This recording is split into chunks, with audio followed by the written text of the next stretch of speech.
Jeddah Tower, formerly known as Kingdom Tower, is an ambitious skyscraper project located in Jeddah, Saudi Arabia.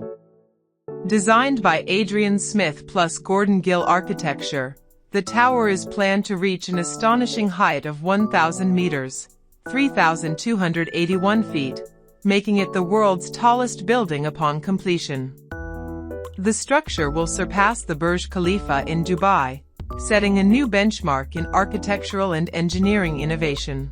The tower will feature over 167 floors, including luxury residences, offices, a Four Seasons hotel, and an observation deck positioned around 660 meters, 2,165 feet, above ground, offering breathtaking views of the Red Sea and the surrounding cityscape.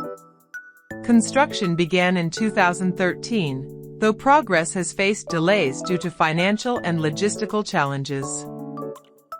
Jeddah Tower is the centerpiece of the Jeddah Economic City development, symbolizing Saudi Arabia's vision for modernization and global prominence.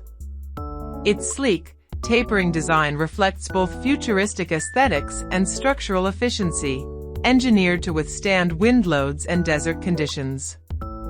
When completed, it will stand as a monumental icon of human ambition and technological advancement.